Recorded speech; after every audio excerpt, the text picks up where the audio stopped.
Hello everyone. Okay, in this session we are going to understand the server-side scripting.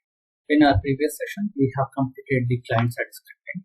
So if you haven't gone through those videos, please go through it so that you understand how the client-side scripts works in ServiceNow and what all other types we have, and we have the practicals given for each of the client-side scripts in our previous sessions. This specific session will focus on server-side scripting. It will give you an overview of the server-side scripts. Overview. What is the difference between the client side and the server side? What is the relationship we have between client side and server side scripts? And what all server side scripts we have in ServiceNow? And then in last, we will have a look on each type of server side script we do have in ServiceNow. Okay, so let's go through it and let's have a quick comparison. So we already understood what all client scripts we have. So basically, if we summarize, we have basically two type of client side scripts. One is client script, second one is UI policy. And we understood both of these client side runs on browser. So if I'm doing any changes over the form level, so you can see the use cases. If I want the field validation, okay, if I want any enhancement on the user's look and feel on the form, all those activities should be taken care by client side. If I want to validate the form before I submit it, all that can be done at client side. So client side execution is pretty fast. It's almost instant, right? So if we have two dependent fields, I select one and then a second field automatically select the values. That is already dependent. So such sort of use cases we can implement at client side. Where if we talk in terms of the run side, server side always execute at database layer. When I say database, so ServiceNow has MySQL database at backend, and all the tables all the objects are created in terms of the tables in ServiceNow. So if we are creating any record, when I say record, that means let's say we are creating an incident, change, problem, project, all these are records, and these are saved in certain tables, some defined tables. Those tables are saved at or stored at database layer. Okay, that is server side. So when we make any sort of validation at field layer, on form layer, and we submit it, it goes to server side. Okay, let's quickly have a understanding on one of the form. So let's say I go and open the incident form. I click on creating a new incident. Okay, here you can see we have caller as a reference field. So any validations if I put it here. Okay, so let's say if I make it priority 1, this priority has changed through impact and urgency. This can be achieved through client script. In ServiceNow, although we have a different way to calculate the priority, but this can also be achieved through client script. So one quick example, assignment group and assign to. So these two groups are usually related. So if I select let's say database group here,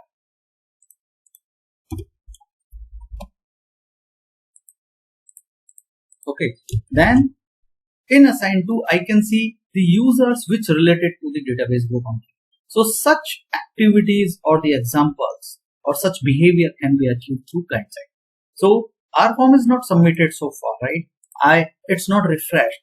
So any activity, if I'm doing it here while I'm doing any changes, any selections over the form, all that is done by the client side scripting.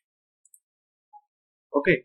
Now, as soon as I submit this form, this record saved to database. Okay, so I just put something and let me select some of the color randomly and let's save this. As soon as I save this form, this goes to the server. Okay, and I can extract this field detail anytime from database. So you analyze, like it took some time to save the record and come back, right? If I want to go back and open this record, now all this information is saved. And that saved record is available at database, which is which happened due to the server call. Okay. Now, any business logic, if I want, that can be done. So, for example, if I want a business logic to run, like if it's a priority one, every time it should go to the major incident management group in the assignment group, and that if I want it to be done after I save it, then such business rules or logic can be written in server-side of scripts. We have multiple server-side scripts. One is business rule. Okay, and based on that, there are certain logic or operations or transformation can be done. So there could be a scenario where what I want is, if I submit this record, it should integrate with third-party system. So what I'll do, I'll write some of the business logic in business rule or any other server side of the scripting. As soon as I'll have an entry exist into the database table, I'll initiate or trigger that integration. So integration is one of the use case which can be achieved through server-side scripting. If I want to send the notifications, emails on the record submission or any changes, that can also be done through business rules. Any API server calls or integration calls, that can also be done through server-side scripts. What all APIs are available for client-side, server-side? So we had a look, G_form and G_user. So these are the two global variables we do use at client side. Similarly, we have here glide record and GS, glide systems. These are the two global variables we use at server side. We have some other methods like glide date time, glide date, and many more. So there is a huge list that is available at the ServiceNow documentation, and those server side functions can be used. Glide Ajax is one of the another function which we use at client side to extract the data or to have a connection between the client side and the server side. So in my last video also, I put an example, like if I'm selecting a user, okay, for example here, caller, I select a caller and I have another field available here as a department. What I want, I do not want to refresh this form. What I want is, if I select any of the caller, okay, the related department of that caller should be visible here. That can be achieved through client-side scripts using Ajax. So what Ajax will do? Ajax will send a asynchronous call to the database, get the value and show it here. In relationship, in our next slide, we will understand more in detail regarding Ajax. Okay, but the practical one, we will have it once we go through the all server side of the scripting, and then in the last session of server side, we will understand the Ajax call. Now, in terms of access to the database, server side is only having access to the database, client side does not have any access to database records. How it can be triggered? Client side scripts can be triggered on form load if we change the value, if we click on the buttons. So here it captures in UI policies, the button click, where server side can also be done through a button click as well. Okay, what happens when record is inserted? It triggers update, delete. So CURD, if you heard, create, update, and D for delete, right? R stands for read. So if we are reading, inserting, updating, deleting any of the record, we need server-side scripting. And we have business rules and schedule jobs are some of the examples of server-side script which also can trigger. Some limitations are there. As we understood, we have a call round trip to database. So this is time consuming process where this client side are very much stacked. Okay, now let's understand the relationship between the client side and the server side. So this is client side browser specific activities.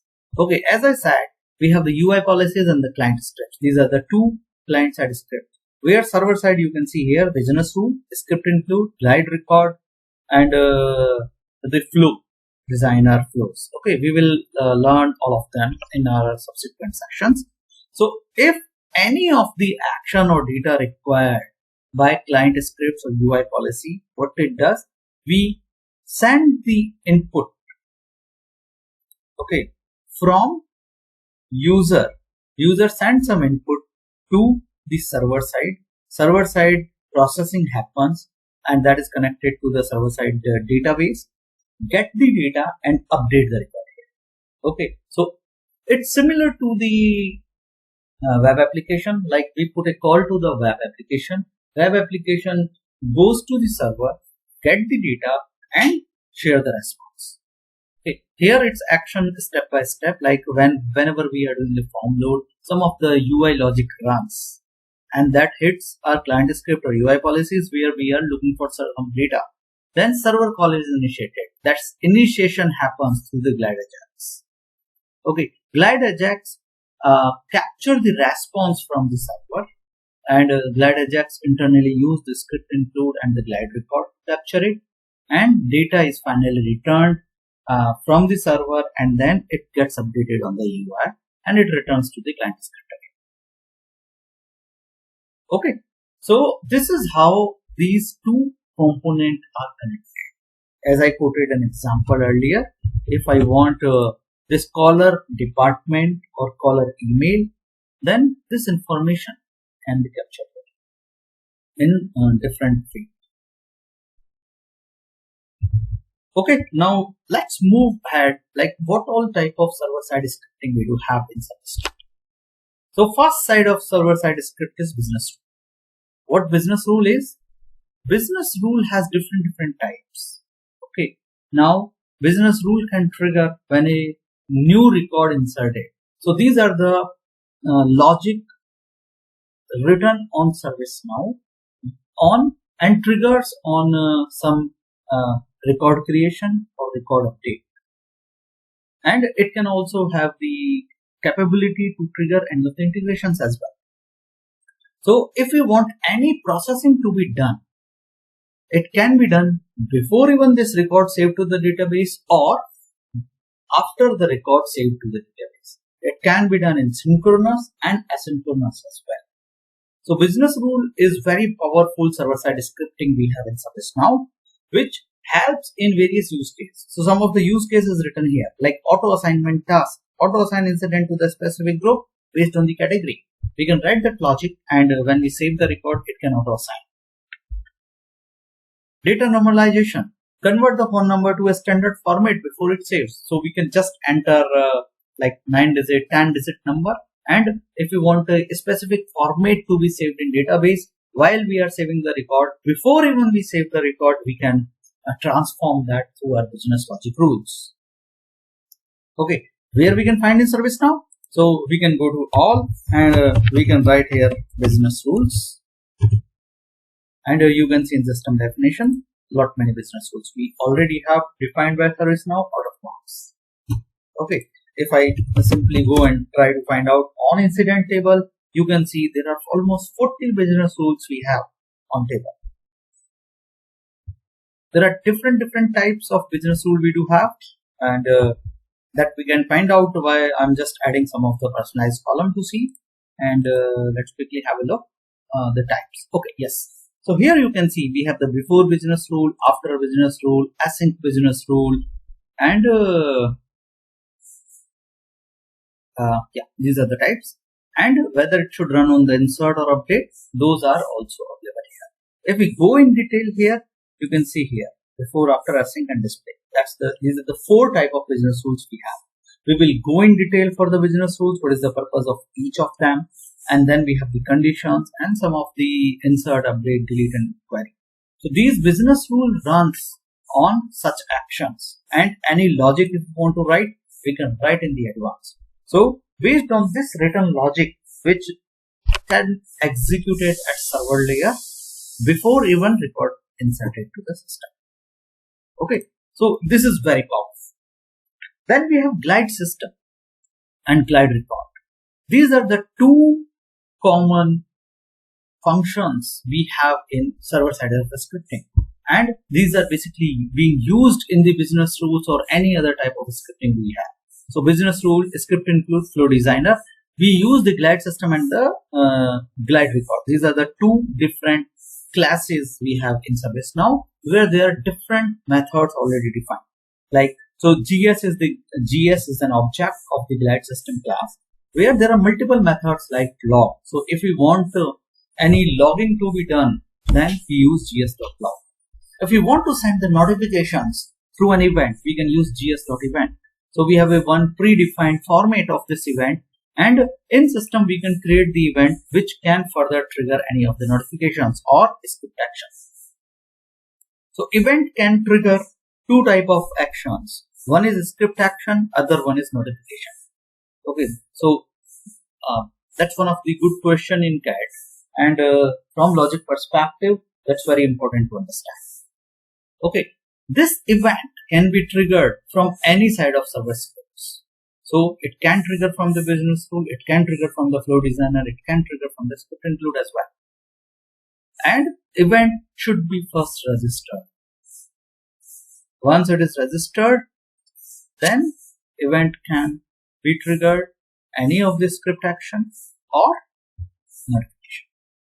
Then we have the glide record, which we basically use to query the record. So if we want to extract some data from the database, then we can do this glide record. If we want to update it, we can use the glide record. So I just opened one of the rule here.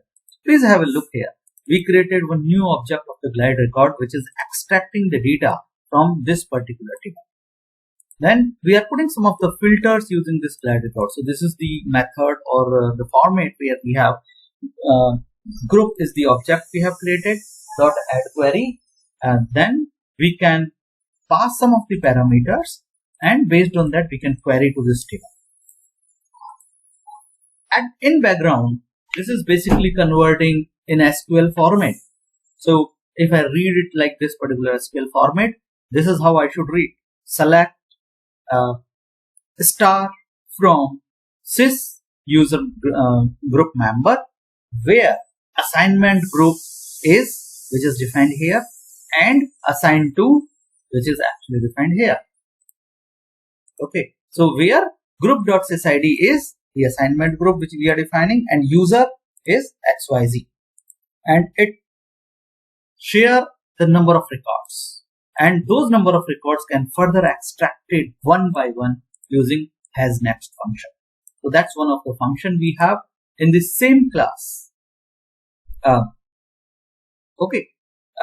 Glide record class. So glide record object dot hasNext is one of the method we have, predefined method by ServiceNow, which helps to extract the records one by one. And current is the object that is being used in the business rules.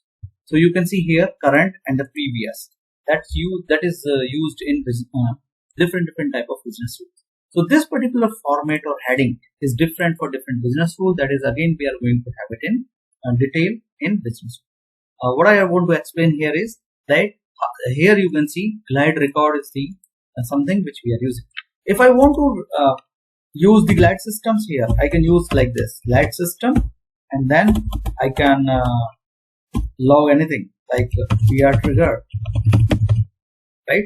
So this log method is basically one of the predefined method in glide system class, and GS is the object global variable which helps to extract or utilize this log method with the defined functions, defined parameters. Let's go back again. So we discussed the glide system, glide record. Then let's understand the script include. So a script include is again another powerful server-side scripting, which itself cannot be invoked. Okay, script include are basically the reusable logic. So in any of the language we have the defined functions, and those functions are basically kept in one of the class, and that class, the collection of that particular functions or objects can be considered as a script include. So this is the reusable logic. Create a function to calculate the SLA breach time, call it from multiple scripts. So we can call it from different business rules. So such reusable logic can be mentioned in the scripting flow. Data transformation logic, if we want, we can keep in the script include. Again, it's a reusable. That's why we want to, we are using the script include.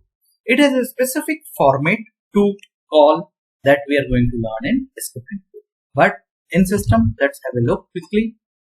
Similar to the business rule, you can write here script includes.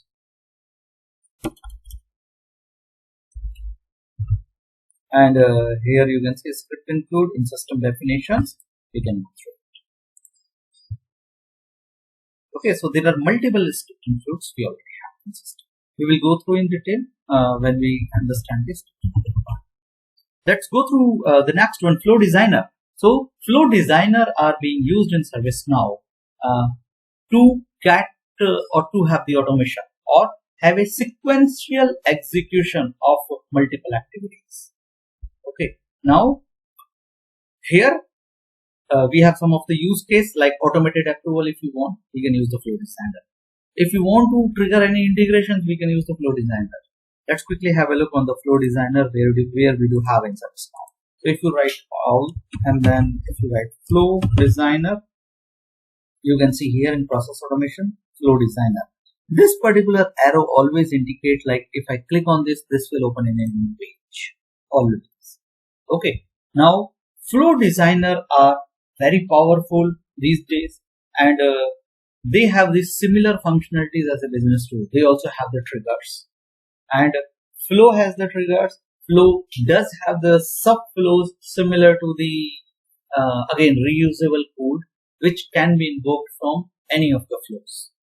So you can see here we have flow, subflow, triggers, and actions, and decision tables and playbooks. So here, let's focus on the flow for now.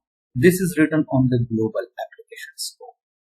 Okay, here we already have defined multiple out-of-box flows. So let's open one of the flow, change, normal, implement. So every flow does have the trigger conditions. Then it does have the actions defined. So here you can see we have a trigger.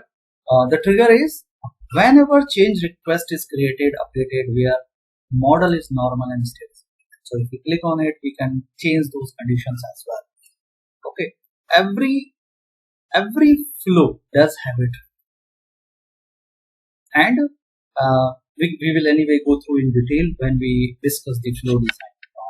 Then we have a series of actions. It can be sequential, it can be parallel. Here you can see these are the actions to be done in the parallel. Right, and then there is a act. Here we can quickly go through one of the executions we have. Yeah. So meanwhile it opened. Okay, please have a look. These are the actions which is actually happening at server layer. There is nothing which is happening at client side. When you save the record, when the record is inserted, such actions does happen. Right. So here you can see the trigger is created or updated, insert, record, and so on.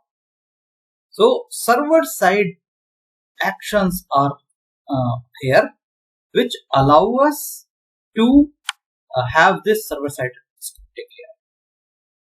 Okay, so there is nothing in the execution. Otherwise, in execution, we can see what was the input, what is happened in each and every action, and what was the output. Let me see if I can find something else. Okay, so here I can find some of them. Let's quickly have a look on it. Yeah. Okay, so you can have a look here. If I go in detail, it shows all input parameters. So it says what is the source and what is the trigger condition, whether that condition met or not, and which is the table and so on. Okay, so you can see the trigger output. This is the record. These are the change field. On that basis, this is the trigger.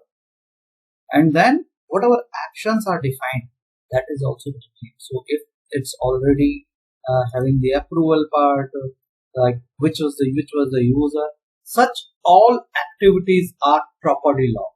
Okay, and that's very powerful because this is server-side script. Always trigger on some of the actions to be taken at server side, like record, insert, create, and so on.